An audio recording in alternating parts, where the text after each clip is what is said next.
오늘 하나님 말씀 누가복음 24장 30절부터 35절까지의 말씀입니다. 누가복음 24장 30절에서부터 35절까지의 말씀 함께 보시겠습니다. 제가 봉독하겠습니다. 그들과 함께 음식 잡수실 때에 떡을 가지사 축사하시고 떼어 그들에게 주시니 그들의 눈이 밝아져 그인 줄 알아보더니 예수는 그들에게 보이지 아니하시는지라. 그들이 서로 말하되 길에서 우리에게 말씀하시고 우리에게 성경을 풀어주실 때에 우리 속에서 마음이 뜨겁지 아니하더냐 하고 곧 그때에 일어나 예루살렘에 돌아가 보니 11 제자 및 그들과 함께한 자들이 모여 있어 말하기를 주께서 과연 살아나시고 시몬에게 보이셨다 하는지라. 두 사람도 길에서 된 일과 예수께서 떡을 떼심으로 자기들에게 알리신 것을 말하더라. 아멘. 때는 바야흐로 2022년 2월 6일 주일, 저희가 누가복음을 시작을 하고 14개월이 지나서 오늘 51번째 돼서야 누가복음을 마칩니다. 오늘 이제 누가복음의 마지막 부분을 다루려고 합니다. 오랫동안 잘 들으셨습니다. 오늘까지 잘 들으시면 좋겠습니다. 여러분들, 제가 어렸을 때에 본 영화, 주말의 명화 이런 곳에 나왔던 영화 중에 오즈의 마법사라는 영화가 있었는데 여러분들도 보셨는지 잘 모르겠습니다. 저는 이 영화를 사실 처음부터 끝까지 다 보지를 못했어요. 생각해보면 왜 그랬는지 모르겠는데 항상 주말의 영화를 처음부터 끝까지 다 본 적이 없는 것 같아요. 그래서 저에게 있어서 이 영화는 매우 단편적으로 중간중간 조금씩만 기억에 남아 있습니다. 그리고 이 주인공 도로시 역을 맡았던 주디 갤런드의 그 풋풋한 모습, 그리고 영화 초반에 있었던 오버 더 레인보우, Somewhere over the rainbow, way up high. 대한민국 대통령께서 여기 오셔가지고 팝송 하나 불러서 인기를 얻었다 하기에 저도 해봤는데 전 잘 안 되네요. 박수 치지 마십시오. 그 다음 가사는 저도 모르기 때문에 부르라 그래도 못 부릅니다만, 여하튼 저는 그 Somewhere Over the Rainbow 하면서 이렇게 쭉 나오는 게 있지 않습니까? 이 도로시가 저기 멀리 있는 어떤 그 미지의 세계를 보는 그 가사가 항상 저한테 마음에 남아 있습니다. 근데 이 영화에 있어서는 그 인상적인 것이 또 있는데, 여러분 포스터에 보는 것처럼 그 도로시와 함께 그 오즈라는 나라, 오즈의 마법사가 있는 그 나라에 에메랄드시를 가게 되죠. 그 도로시와 함께 동행을 했었던 세 명의 동행자들이 나옵니다. 상당히 인상적이었던 것 같아요. 똑똑해지고 싶어했던, 머리를 가지길 원했던 허수아비가 있고, 또 심장이 필요했던 양철 나무꾼이 있고, 사자인데 겁이 많아서 용기를 가지길 원했던 사자가 있습니다. 이 세 캐릭터가 다 마법사를 찾아서 자신의 원하는 바를 얻기를 원했던 것이죠. 그 중에서 이 양철 나무꾼은 나무를 하다가 몸이 녹이 슬어 가지고 움직일 수 없게 됐는데, 도로시가 이제 지나가면서 기름칠을 해주죠. 그러면서 다시 움직이게 되었습니다. 목이 슬어서 자신의 몸에 이제 녹이 슬어서 움직일 수 없게 되니까 생사를 한탄하면서 생각을 해보는 거예요. 나는 왜 이렇게 됐을까? 자기가 생각을 해보고 나서 스스로 내린 결론이 무엇입니까? 나는 마음이 없었구나, 심장이 없었구나. 그래서 기계적으로 매일매일 그냥 아무 생각 없이 일을 하다 보니, 비가 오는 날에도 나가서 일을 하다 보니 내 몸에 어느 순간 녹이 슬어서 이렇게 비참한 인생이 되었구나. 도로시와 함께 그럼 나는 이제 마음을 가져야겠다, 심장을 가져야겠다, 그런 마음의 소원을 가지고 에메랄드시로 떠나게 되는 것이죠. 이 오즈의 마법사에 나오는 그런 캐릭터 하나하나가 다 어쩌면 우리가 가지고 있는 그런 일상의 모습들을 잘 보여준다, 그렇게 생각이 됩니다. 양철 나무꾼도 그렇습니다. 여러분 인생에 있어서 마음이 뜨거워진 그때가 언제인가요? 이렇게 잠잠하시면 안 되는데, 적어도 저에게 있어서는 지난주요, 선교사님 오셔서 말씀 전해주실 때에 마음이 뜨거웠어요. 이런 모범적인 정답을 좀 저에게 말씀해 주시면 안 되겠습니까? 이 나이가 들고 일상의 생활 같은 것을 반복해서 하다 보면 우리에게 있어서 몹시 흥분되고 기대되는 그러한 일상의 일들이 사라지게끔 됩니다. 현대인들은 이런 질문, 당신의 마음이 뜨거웠던 적이 언제였습니까? 라고 물어볼 때 대답하기를 힘들어하는 것이죠. 그런 일들이 잘 일어나지 않는다고 생각하기 때문에 그렇습니다. 그러면서 자신의 삶이 매우 따분하고 지겹다고 느끼는 것이에요. 그래서 그러한 삶에 활력을 얻기 위해서 취미가 같은 사람들이 하고 있는 동호회를 찾아간다거나 또는 새로운 것들을 배워본다거나 새로운 곳을 가보기도 하는 것이죠. 그런 좀 건강한 그러한 활동으로 삶에 어떤 활력을 얻으려고 하는 건 괜찮은데 사람들은 심지어 술과 마약과 환락으로 자기의 삶이 뜨거워지기를 바라는 그런 경우도 있습니다. 건강한 취미 생활이 나쁠 것은 없지만 문제는 세상에 있는 그 어떤 것도 우리의 마음의 깊숙한 곳까지 불을 지펴주지는 못한다는 것이에요. 또 한때는 뜨거웠다라고 생각이 되는데 그러한 뜨거움이 오래가지 못하고 그 뜨거움이 사라질 때는 그 이전보다 더 깊은 실망 그리고 낙담이 우리의 마음 가운데 남게 된다는 것이죠. 오늘 이 본문은 24장 13절부터 이제 시작이 되는 13절부터 이제 시작이 되는데 그 엠마오로 가는 두 제자라는 그런 제목이 붙은 이 두 사람을 우리에게 소개해 주게 됩니다. 안식 후 첫날, 즉 부활의 날, 그 새벽에 예수님의 무덤에 올라갔던 여인들이 무덤이 빈 것을 보고 또 천사들을 만났습니다. 그리고 그 경험을 가지고 자신들이 안 것을 가지고 내려와서 제자들이 모인 곳으로 가서 이야기해 주게 되는 것이죠. 그럴 때에 그 사도들과 함께 있었던 다른 모든 이들이라고 이야기하고 있는 그 사람들 중에 아마 이 둘이 있었을 것이다 라고 이야기합니다. 이 두 사람뿐만 아니라 사도들도 그렇고 거기 모여 있었던 다른 모든 이들도 다 여인들이 와서 증언하는 것에 대해서 그렇게 믿거나 기대하거나 흥분하거나 하지 않았습니다. 심지어 이 두 사람은 여인들의 그런 증언을 들었음에도 불구하고 예루살렘으로부터 25리, 우리가 쓰는 그러한 기준으로 하면 7마일 정도 떨어진 엠마오라는 곳으로 돌아가는 것을 보게 됩니다. 아마도 그들의 고향이 엠마오였기 때문에 그렇겠죠. 여인들의 증언이 있었음에도 불구하고 그리고 지금 안식 후 첫날이니 예수님께서 돌아가신 지 3일째 되는데 그 3일째 되는 그 아침부터 자신의 고향으로 돌아가는 제자들이 있었다는 것은 예수님께서 그동안 3년 동안 만들어 놓으셨던 예수 공동체가 순식간에 무너지고 있다는 것을 뜻하는 것이죠. 돌아가는 그런 제자들의 마음 가운데 그들을 구원할 그리스도는 이미 사라져 버렸습니다. 실패한 선지자의 기억만 남아있는 것이죠. 그들이 수고하고 노력했던 것, 기대했던 것, 그런 것들은 한순간에 다 수포로 돌아가 버리고 말씀드린 것처럼 기대가 큰 만큼 실망도 컸기 때문에 낙담하는 마음으로 일찌감치 자신의 고향으로 돌아가는 모습을 보게 됩니다. 상심한 그들은 고향으로 돌아가는 그 길에서도 모든 된 일에 대해서 이야기하기 시작합니다. 여기서 말하는 모든 된 일이라는 것은 그들이 알고 있는 예수 그리스도에 대한 이야기였던 것이죠. 아마 그들은 여인들이 보았던 그 빈 무덤에 대해서도 이야기했겠지만 그러나 어떤 긍정적인 희망적인 이야기를 하는 것이 아니라 매우 부정적으로 그 이야기를 나누고 있었을 것입니다. 도대체 어디부터 잘못된 것인가? 도대체 어디부터 우리가 제대로 알지 못했기 때문에 제대로 행하지 못했기 때문에 우리의 모든 것들이 다 실패로 끝났는가? 그런 이야기를 하고 길을 걸어가고 있었을 것입니다. 그렇게 길을 걸어가고 있는데 갑자기 중간에 어떤 한 사람이 이 두 사람에게 붙는 것이죠. 성경은 이 사람이 누구라고 이야기합니까? 예수님이라고 이야기합니다.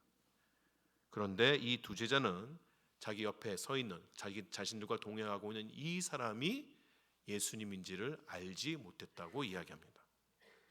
왜 이 사람들은 예수님을 알지 못했을까요?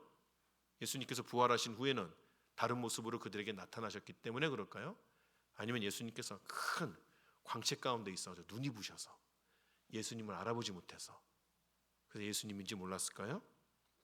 그런 것이 아닌 것이죠. 예수님께서는 십자가에 달리고 죽으셨다가 부활하실 때에 다른 어떤 모습이 아니라 예수님께서 그동안 공생을 치르셨던 그 모습 그대로 그것도 사람이 만질 수 있는 육신을 가지고 부활하셨습니다. 그렇기 때문에 이 두 제자들이 예수님이 자신들의 옆에 서 있음에도 불구하고 알아보지 못했다는 것은 자연스러운 일이 아니라 오히려 매우 이상한 일이었던 것이에요. 성경은 특별히 그들의 눈이 가리웠다라고 이야기합니다. 수동태죠. 자기 스스로가 눈을 가리운 것이 아니라 누군가에 의해서 그들의 눈이 가리워졌다라고 이야기하는 것이죠. 그들이 알아보지 못하는 것은 그들이 예수님의 그리스도 되심을, 구원자 되심을 제대로 이해하지 못했기 때문에 그들은 지금 자신 옆에 있는 예수님조차 알아보지 못했다라고 이야기하는 것이에요.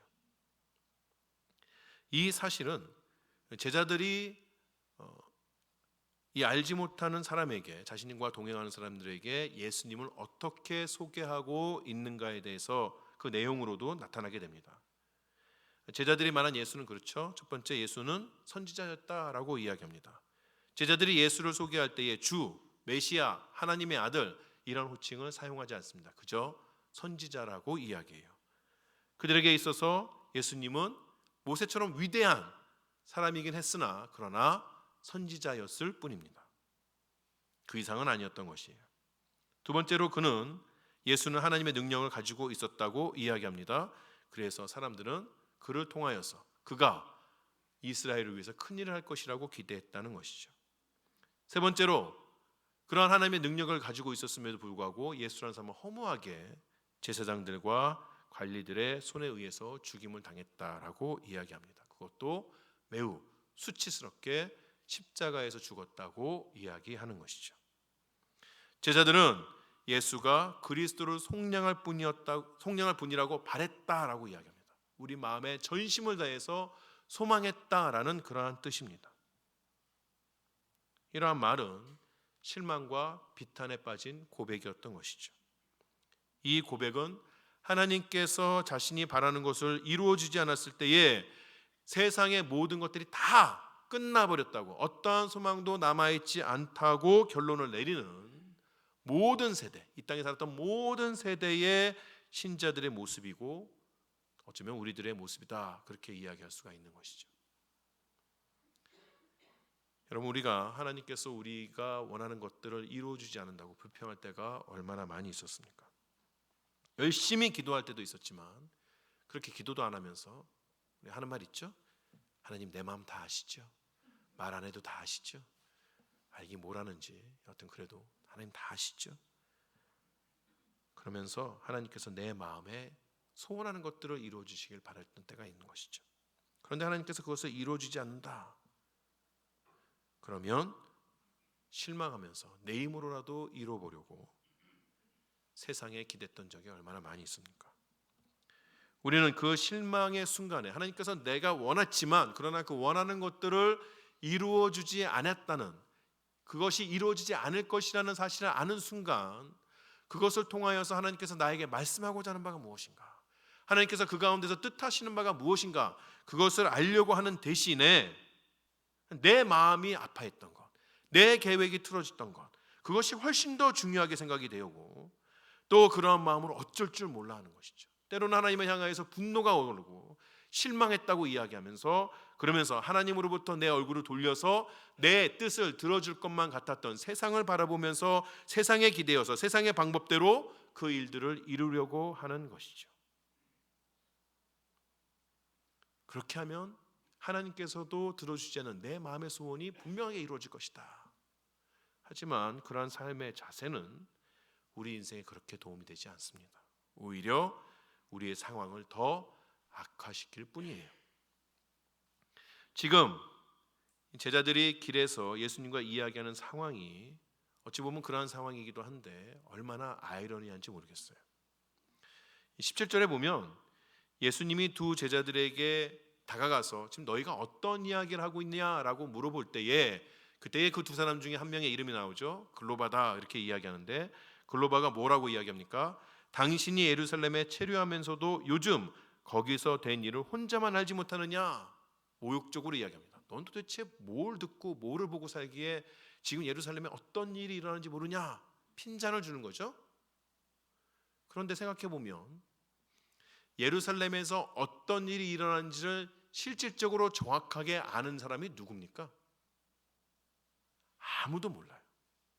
십자가를 바라보면서 그 십자가의 참된 의미가 무엇인지, 예루살렘에서 부활이 일어났음에도 불구하고 그 부활을 제대로 아는 사람 누구 있습니까? 아무도 없습니다. 예수님밖에 몰라요. 이 두 제자도 몰라요. 근데 이 아무것도 모르는, 실제로 예수님께서 예루살렘에서 어떤 일이 일어나는지 제대로 알지도 못하는 그 두 제자가 모든 것을 알고 계시는 예수님한테 뭐라고 얘기해요? 너는 도대체 아는 게 뭐냐? 대단히 모순된 상황이죠. 또 제자들은 예수님을 설명하면서 그 예수님이 대제사장과 관리들에 의해서 십자가 못 박혀 죽었다고 이야기합니다. 그들이 말하는 것은 그들이 위대한 선지자를 제대로 알아보지 못했다, 이런 한탄인 것이죠.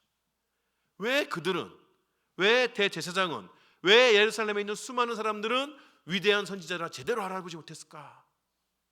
근데 그렇게 말하는 두 제자는 실제로 지금 상황에서 그들 옆에 있는 예수님도 알아보지 못하고 있는 것이에요.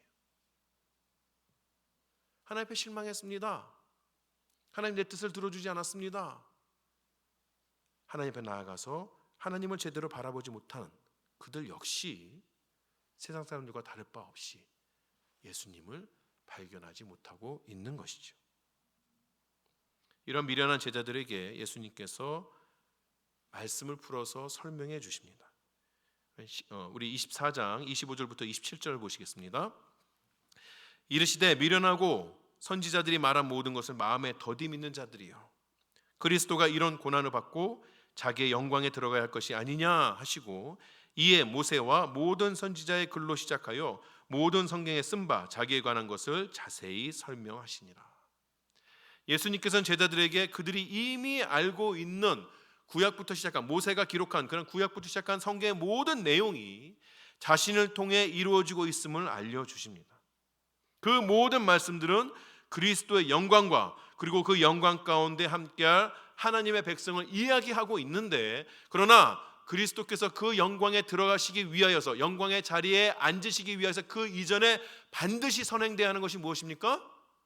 그리스도가 고난을 받고 죽임을 당해야 한다는 그러한 이야기였다는 것이에요. 그 이야기는 분명히 제자들에게 전해졌지만 그러나 제자들도, 사람들도 깨닫지 못했을 뿐입니다. 예수님께서 이런 가르침을 부활하신 후에야 자신의 제자들에게 말씀하여 주셨을까요? 아니요. 그 이전에도 충분히 다 말씀하여 주셨습니다. 누가복음 9장 44절과 45절을 보겠습니다. 누가복음 9장 44절 45절에 이렇게 이야기합니다. 이 말을 너희에게 담아두라. 인자가 장차 사람들의 손에 넘겨지리라 하시되 그들이 이 말씀을 알지 못하니 이는 그들로 깨닫지 못하게 숨긴 바 되었습니다. 또 그들은 이 말씀을 묻기도 두려워하더라. 주님께서 분명히 말씀해 주셨으나 그러나 그 말씀이 숨긴 바 되었다라고 이야기하는 것이죠. 18장 32절에서부터 34절도 보시겠습니다. 인자가 이방인들에게 넘겨져 희롱을 당하고 능욕을 당하고 침뱉음을 당하겠으며 그들은 채찍질하고 그를 죽일 것이나 그는 3일 만에 살아나리라 하시되 제자들이 이것을 하나도 깨닫지 못하였으니 그 말씀이 감추었으므로 그들이 그 이르신 바를 알지 못하였더라.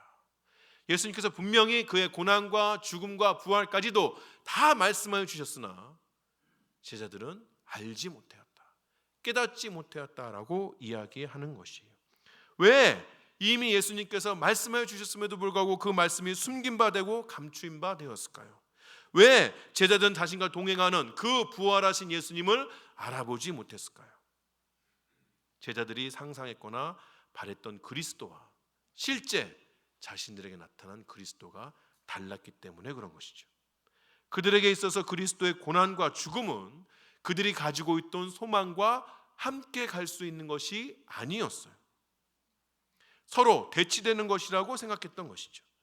그리스도의 고난과 죽음은 소망으로 이끌어내는 길이 아니라 그들에게 있어서 그리스도의 죽음과 소망은 소망을 파괴하는 것이라고 생각했기 때문에 그런 것이죠. 그것은 하나님께서 가르쳐 주신 것이 아니죠. 자신들이 만들어 놓은 도식에 불과한 것뿐이었어요. 또한 제자들은 개인적인 욕망과 기대로 자신들의 마음을 가득 채웠기 때문에 십자가 너머의 일을 볼 수 없었던 것이죠.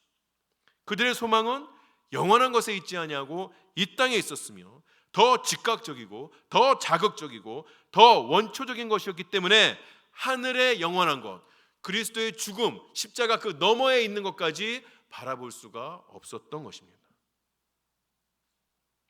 우리 역시 마찬가지 아닌가요? 세상에 무슨 일이 일어나고 있는지, 내 인생에 어떠한 일이 벌어지고 있는지 그것을 정확하게 보는 것은 지식이나 경험이 아닙니다. 그 모든 일들을 정확하게 볼 수 있는 것은 믿음인 것이에요. 제자들에게 부활의 실제와 의미를 전달한 것은 빈 무덤 또는 천사들을 만났던 여인들의 증언이 아니라 그것들의 참 의미를 알려주시는 예수 그리스도의 말씀이었던 것이죠. 그런 것처럼 우리 또한 하나님의 말씀을 하나님의 말씀이라고 믿고 그것이 하나님의 말씀이기 때문에 분명하게 이루어질 것이라는 그 믿음이 우리에게 필요한 것이에요. 그 믿음으로 세상을 볼 때에 우리는 세상에서 또는 우리 각자의 삶 가운데서 일어나는 모든 일들의 참된 의미를 알 수가 있는 것이에요. 이 참된 의미를 알아야 비로소 우리의 인생 가운데 기쁨과 평안이 있는 것입니다. 우리 인생 가운데 일어나는 모든 일들의 참된 의미를 알 수 없다면, 세상이 말하는 대로 그것들을 판단한다면 그저 사람들이 이리로 휩쓸려가면 이리로 가는 것이고 저리로 휩쓸려가면 저리로 가는 그러한 인생이 되는 것이에요. 그렇게 떠밀려가는 인생 가운데 평안이 어디 있습니까? 기쁨이 어디 있습니까? 마음의 뜨거움이 어디 있습니까? 일어날 수가 없는 것이죠. 믿음을 가지고 하나님의 말씀을 보시고 그 하나님의 말씀을 가지고 세상을 바라보시는 여러분에게 일어나는 그러한 일들을, 그 일들의 의미를 찾아가시는 여러분 되시기를 주의 이름으로 축원합니다. 이렇게 예수님께서 말씀을 풀어서 설명하시는 가운데 어느덧 이 세 사람은 엠마오에 이르게 됩니다. 예수님께서는 제자들에게 설명을 그치시고 더 그 길을 가려고 하셨어요. 근데 이 두 제자가 강권하여서 엠마오로 들어가 함께 유하자고 그렇게 요청하게 되는 것이죠. 이때 우리가 기억할 것은 아직도 제자들은 예수님이 누구신지 그 실체를 알지 못하는 상황 가운데 있었다는 것이에요. 예수님께서는 그들의 청대로 엠마오로 들어가십니다. 예수님과 함께 더하기를 바라는 자들이 예수님을 바로 볼 수 있는 것이에요. 자, 제자들과 식탁에 앉으신 예수님은 분명히 손님으로 오셨는데 마치 주인인 것처럼 자신이 떡을 떼어서 축사하신 후에 사람들에게 나누어 주십니다. 그 떡을 먹게 되자 제자들은 그때서야 그가 예수님인 줄 깨닫게 돼요. 사람들, 우리 학자들 중에 일부는 이때 이 예수님과 함께 먹었던 그것을 성만찬이다라고 이야기하지만 그렇게까지 보기에는 좀 어려움이 있죠. 예수님께서 마지막 그 만찬 때에 성만찬을 제정하신 이후에 어떠한 경우에도 성만찬이 떡만 가지고 했었던 경우는 없었던 것이죠. 그러니까 이것은 성만찬이라고 말하기엔 뭐하지만, 그러나 그렇다고 하여도 이 식탁의 교제는 보통의 식탁의 교제가 아니었던 것이죠. 예수님께서 그들과 함께 식탁에 앉으셨다는 것은 그들과 무너진 관계가 회복되었다는 것을 뜻하는 것이죠. 주의 말씀을 불신했기 때문에, 주님을 끝까지 쫓아가지 않고 돌아섰기 때문에 깨어졌던 예수님과 제자들과의 관계가 그 식탁에서 회복이 되어집니다. 그 관계가 회복이 되자 그들의 눈이 제대로 볼 수 있게끔 회복되어진 것이에요. 우리에게 믿음은, 진리를 깨달음은 말씀을 듣고 또 기적을 보는 것만으로 이루어지는 것은 아닙니다. 그것이 물론 분명하게 우리에게 도구가 되는 것이죠. 우리로 하여금 예수 그리스도를 믿고 우리로 하여금 신앙생활을 하게끔 하는 도구가 되지만 그것만으로 충분하지 않은 것이에요. 우리의 믿음은 그 말씀이 우리 안에 살아 움직이게 하는 그리스도와의 친밀한 교제를 통해서 주어지는 것입니다. 그렇기 때문에 우리 삶에 있어서 가장 중요한 것이 무엇이냐? 우리가 다른 것은 다 못하더라도 꼭 반드시 날마다 이루어야 하는 것은 무엇이냐? 그것은 생명의 양식을 놓고 그리스도께서 베푸시는 그 생명의 양식을 놓고 그와 함께 자리에 앉아서 친교를 나누는 일입니다. 우리가 드리는 예배가 그런 것이에요. 우리가 집에서 매일마다 말씀을 펴고 읽는 것이 그러한 것이고, 기도하는 것이 그러한 것입니다. 그러한 것들이 다 어떤 종교적인 성취감을 이루거나 지식을 더 가지는 것이 아니라, 그러한 것들의 가장 중요한 것이 무엇이다? 주님과의 친밀한 교제를 가지는 것입니다. 그 친밀한 교제가 있어야 우리는 비로소 예수를 예수로 알고 우리에게 믿음이 생겨난다는 것이에요. 그러한 친교가 우리에게 있을 때에 우리에게 어떤 변화가 일어날까요? 제자들이 고백하는 것처럼 우리의 마음이 뜨거워집니다. 죽음 같은 내 심장이 다시 뛰기 시작하는 것을 느끼게 되는 것이에요. 슬픔과 절망으로 가득 차 있던 내 삶이 기쁨과 흥분으로 바뀌어집니다. 더 이상 우리는 불안 가운데 사는 것이 아니라 십자가로 말미암아 주어진 평안 가운데 살게끔 되는 것이에요. 제자들은 그들과 동행하신 이가 예수님인 것을 떡을 먹을 때 깨달았어요. 근데 그 순간 예수님께서는 사라지셨습니다. 예수님께서 사라졌다는 것은 예수님께서 그들을 떠났다는 의미는 아닌 것이에요. 실제로 예수님께서는 이것이 이제 지금 일어난 일이 언제 벌어지고 있다고요? 부활의 날, 예수님께서 돌아가신 지 3일 만에 그 같은 날에 지금 계속 벌어지고 있는 것입니다. 그 이후로 40일 동안이나 예수님께서는 제자들과 함께 하셨고 또 육신으로도 나타나셨습니다만, 그러나 지금 제자들이 예수인 것을 깨닫는 그 순간에 예수님께서 사라지신 것은 이제 40일 뒤에 예수님께서 승천하시게 되면 더 이상 예수님은 육신을 가진 그러한 존재로 제자들과 함께 하시는 것이 아니라 영으로 그들과 함께 하신다는 의미를 보여주고 있는 것이죠. 그것의 구체적인 사건이 언제 일어난 것입니까? 오순절 다락방에서 일어나는 것이에요. 그 이후로 이 땅에 있는 모든 예수님의 제자들은 영으로 함께 하시는 그분과 매 순간을 살아나가는 것이죠. 앞에서 제가 처음에 오즈의 마법사에 나오는 양철 나무꾼 이야기를 했습니다. 그가 무엇을 가지고 싶어 했다고요? 심장을 가지고 싶어 했어요.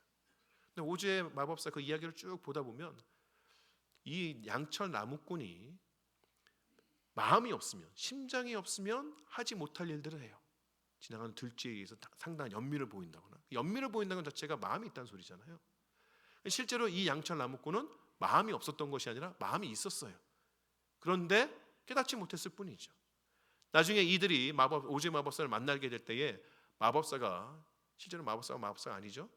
그래서 이 양철 나무꾼한테 뭘 준지 아세요? 양철로 만든 심장을 줘요. 근데 양철 나무꾼이 그걸 받고 너무너무 좋아해요. 내가 마음을 얻었구나. 그러면서 너무 만족해합니다. 그게 어떻게 가능했죠? 이 양철 심장이 진짜 효력을 발휘한 것이 아니라 원래 그가 마음을 갖고 있었기 때문에, 자기는 속은 거지만 여하튼 마음을 가졌다라고 생각하는 것이에요. 여러분, 우리가 이 양철 나무꾼처럼 마음이 식어버렸다, 심장이 없는 것처럼 살아가고 있다라고 그렇게 느껴지셔도 걱정하실 필요가 없습니다. 그리고 그 마음을 뜨겁게 하기 위해서 세상의 것들을 쫓아 나아갈 필요도 사실은 없습니다. 왜냐하면 우리의 심장을 뜨겁게 하실 그 성령께서 우리와 늘 함께 하시기 때문에 그런 것이에요. 우리 눈에 육신을 가지고 우리와 동행하시는 그 예수님이 보이지 않는다고 하여도 걱정할 필요가 없습니다. 그분이 영으로 우리와 함께 하시고 우리에게 자신의 능력과 지혜를 베풀어 주시기 때문에 그런 것이에요. 우리는 그저 그분과 친밀한 교제를 나누면 됩니다. 그리고 그분의 말씀과 행하심이 분명하게 이루어질 것을 믿고 그분과 동행하며 그러면 되는 것이에요. 자, 마음이 뜨거워진 제자들은 어떻게 했나요? 그들은 일어나서 오늘 아침 떠나왔던 그 예루살렘으로 다시 돌아갑니다. 누가복음에 있어서는 이제 식탁 이야기가 참 많이 나왔죠.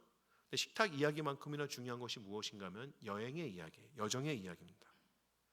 예루살렘에서 엠마오로 왔던 그 여정은 고독하고 우울하고 실망감이 가득한 그러한 여정이었어요. 그런데 이제 다시 예루살렘으로 돌아가는 그 여정은 예수의 부활을 확신하면서 기쁨과 소망으로 가득 찬 그러한 여정이었던 것이죠. 그들이 그 기쁨을 가지고 예루살렘을 간 이유가 무엇인가요? 모여있던 그 사도들과 제자들에게 이 기쁜 소식을 알려주기 위함이었어요. 부활하신 예수를 만났던 그 자신들의 경험을 증거하기 위함이었던 것이죠. 우리가 그리스도의 삶은 어떤 것이냐라고 이야기할 때 나그네와 같은 삶이다라고 이야기합니다. 우리의 인생은 나그네가 걸어가는 여정과 같다라고 이야기하는 것이죠. 그 여정은 허무함과 회만만 남는 그러한 여정이 아닙니다. 차가운 마음으로 그저 오늘 하루하루 사는 것을 버거워하는 한 발 한 발 떼는 것조차가 너무나도 힘이 든 그러한 여정이 아닌 것이에요. 그 여정은 그리스도를 만남으로 기쁨과 소망으로 가득 찬 여정이 그리스도인의 여정입니다. 우리의 목적지에 다다랐을 때 회한이 아니라 보람과 열매가 남는 여정이 그리스도인이 걸어가는 여정인 것이에요. 그 뜨거운 마음으로 이루어야 할 사명이 있는 여정인 것이죠. 엠마오에서 주님을 만났던 그 제자들처럼 나와 함께 하신 내 안에 살아 역사하시는 그 예수를 증거하는 삶이 그러한 여정이 바로 그리스도인의 삶이라는 것이죠. 예루살렘에서 이들을 다시 예수님께서 만나십니다. 그럴 때 그들에게 이렇게 말씀하셨어요. 너희는 이 모든 일의 증인이라. 예수님께서 우리를 만나 주시면서 우리에게 뜨거운 마음을 주시면서 하시는 말씀이기도 합니다. 너희는 이 모든 일의 증인이라. 여러분, 우리 모두가 다 공평하게도 이 땅에서 딱 한 번 삽니다. 혹시 여러분 중에 저는 공덕이 많아서 2번 살아요, 죽어도 안 죽어요? 아니죠? 다 우리 이 땅 가운데 딱 한 번 삽니다. 딱 한 번뿐인 인생, 세상의 헛된 욕망을 이루기 위해서, 헛된 쾌락을 채우기 위해서 우리에게 주어진 시간들을 낭비하며 살 것이 아니라 주님과 그 길을 동행하는 복된 삶을 사시는 여러분 되시길 바랍니다. 나에게 주를 만난 뜨거운 마음과 증거가 있기에 그 일의 증인이 되어서 기쁨으로 복음을 전하는 여러분 되시기를 주의 이름으로 축원합니다.